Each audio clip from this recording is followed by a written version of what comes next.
Thanks for joining us from the Ohio AgNet, voice you know with the news you trust studio, sponsored by BASF, where you can count on the trusted performance of Alevos seed treatment to protect your soybean crop. I want to take a minute to say thanks to the radio stations for carrying our program over the years and the listeners who've tuned in day after day, to the advertisers who help keep the lights on, and all the guests who shared their stories along the way. And to the people of Ohio agriculture, this has always been your show. I've just been lucky enough to tell it for more than 30 years. This is my last official morning broadcast before I retire. Good Thursday morning, everyone. Let's look at the news. Ty Higgins has an update on algal bloom this year. The 2025 algal bloom on Lake Erie was mild, coming in at a 2.4 on the severity index.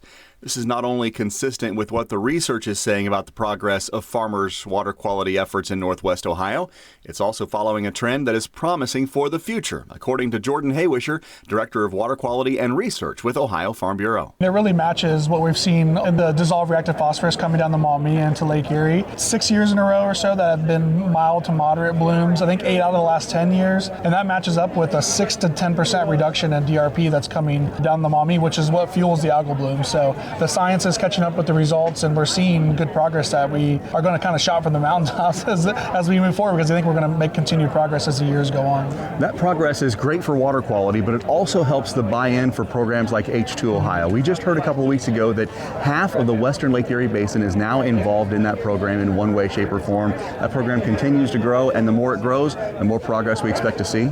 Yeah, I mean, I think when we can show farmers, 4 seasons into H2 Ohio that their efforts are working, they're not making money off H2 Ohio. It's offsetting costs. A lot of times it still costs them money, and they are getting paid after they prove that practice has been done. So they put a lot of effort out there to put those practices on the ground and to show, hey, after the last 5, 6, 7 years, we're seeing like significant progress. It just keeps that energy moving, and that ball is going to keep rolling. You can watch our entire conversation online at ohioagnet.com. I'm Ty Higgins reporting. And thanks, Ty. On the calendar, Jackson County Regional Livestock Market will have a call cow sale along with their regular sale December 20th at 11 a.m. Details online at your livestock authority at jcrlm.com.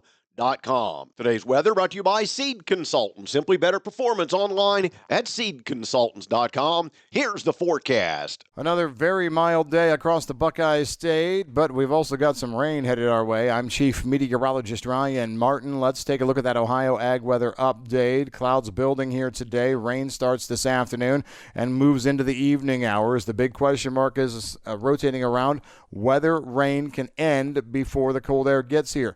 I don't think it does. I think we have to look for a burst of snow as the system moves out closer to midnight, or actually between 9 p.m., midnight, and the early morning hours tomorrow morning. I think we will see a quick burst of snow, especially central and eastern parts of Ohio.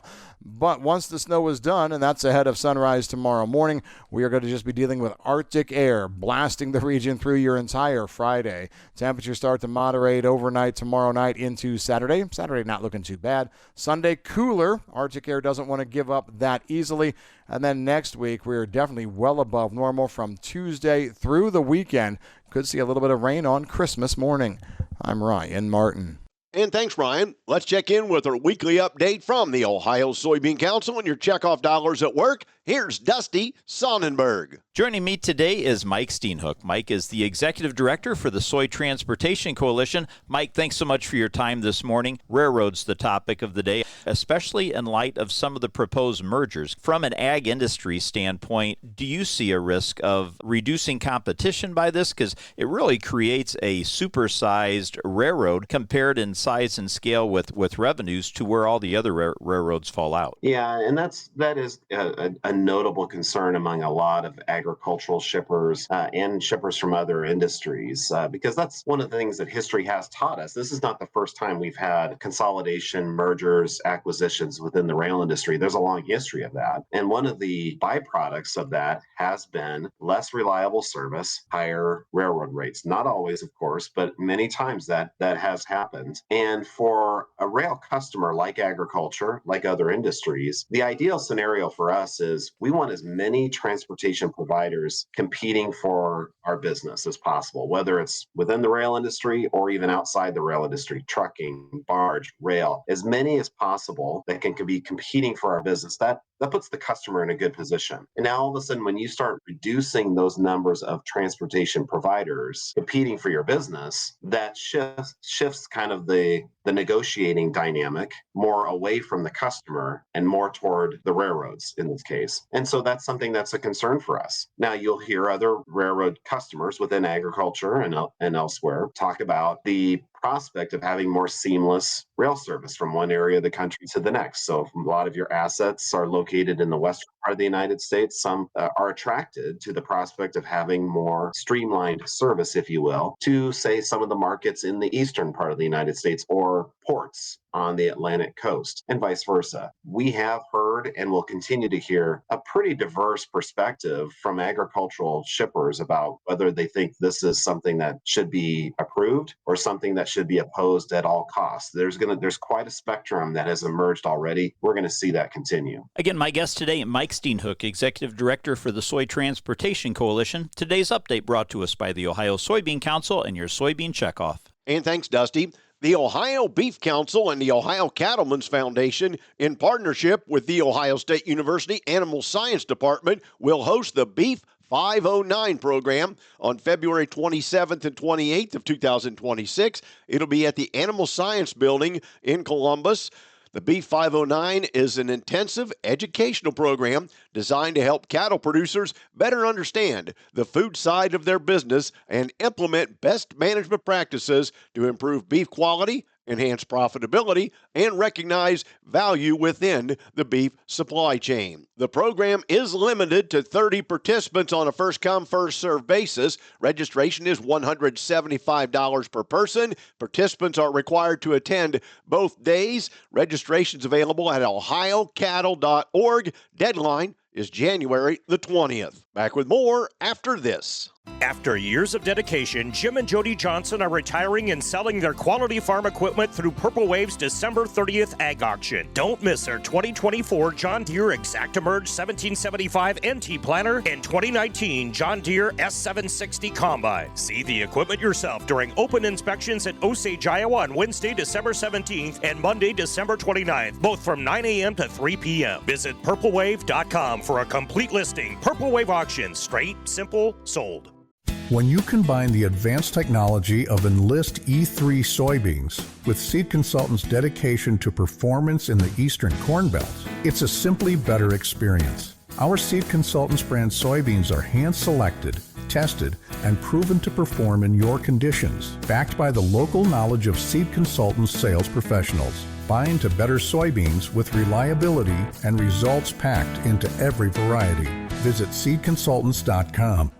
Let's check in with Allison Kenny with our biological industry update. I'm here with Chad Kimmelshoe with Pivot Bio. And how is Pivot Bio looking to change the interface of nitrogen for plants? We're always looking for new ways to iterate on products and new ways to get our nitrogen-fixing microbes to our growers. This year, we're looking at Proven G3 on corn. In addition to, we also have a new application method for Proven G3 Dry, which allow our growers to be able to use our technologies through a planter box application methodology. We are the first company to have LIF, OS, and planter box treatments all bringing our technology to the grower, and that grower has that choice of how they'd like to use our technology on their farm. In Ohio, we really struggle with finding that right planting date. You get them in, they get rained out, or you can't get in because it's so wet. Talked about those dry planter box methods. How is that a good investment for farmers if they're not sure when they're going to be able to get that in the field? It's a great question, and I think it all comes down to the flexibility for the farmer.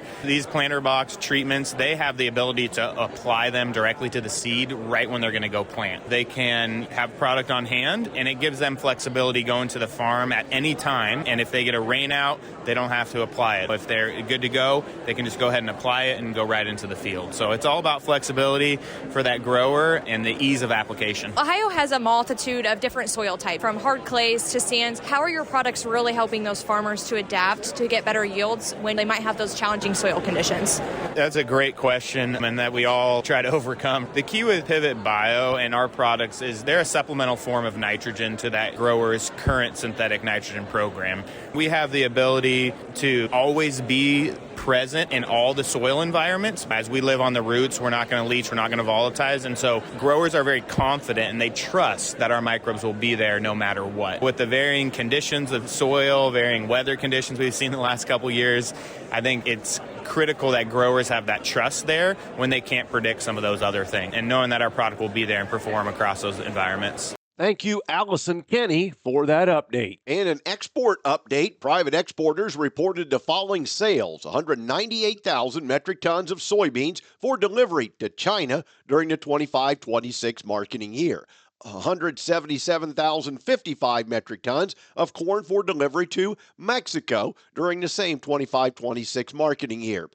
125,000 metric tons of soybeans for delivery to unknown destinations during the 25-26 marketing year. Today's market analysis is brought to you by the Louis Dreyfus Company, excited to be building the newest state-of-the-art soybean crush facility in Upper Sandusky, Ohio. For marketing information on selling your beans to LDC, call 574-566-2113. Here's Ryan Martin.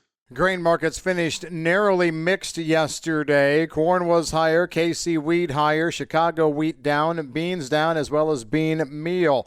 Yesterday morning, the USDA confirmed both of China's recent purchases of U.S. soy, but also confirmed the washing out of 2 cargoes of wheat. Exporters in the last 48 hours sold 198,000 tons of soy to China, another 125,000 to unknown, 177,000 tons of corn to Mexico. China canceled 132,000 tons of previously purchased U.S. white wheat.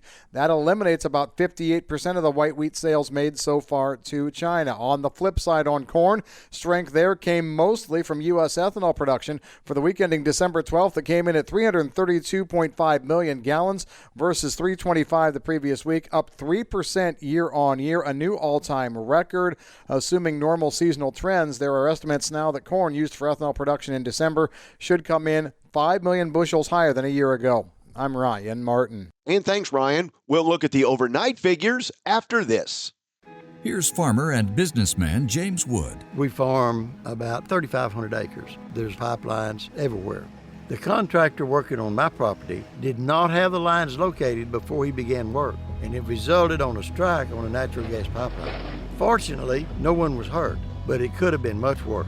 Never assume the location or depth of underground lines. Always call 811 or visit clickbeforeyoudig.com before you start work. A message from the Pipeline Operators for Ag Safety campaign.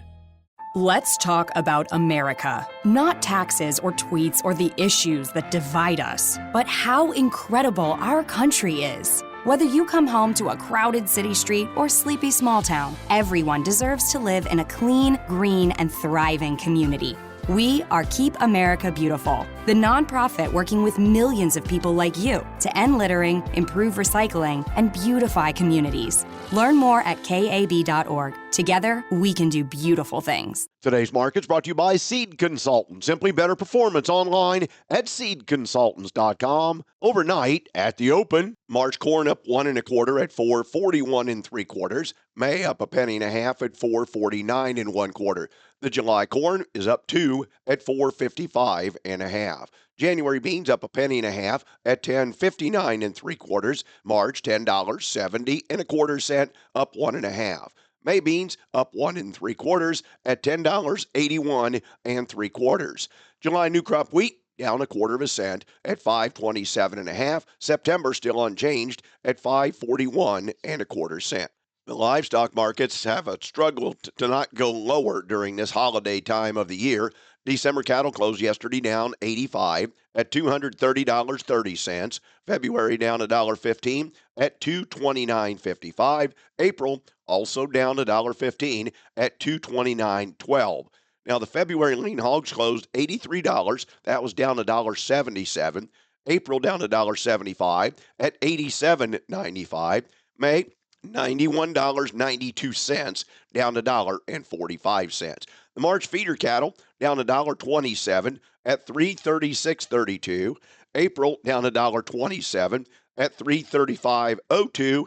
And May feeder cattle, $332.72, down $1.35. When I first started broadcasting, I always said, thanks for joining us. I do it today, and I mean it every time. So thanks for joining us. For my last time, I'm Dale Menyo. This is the Ohio AgNet.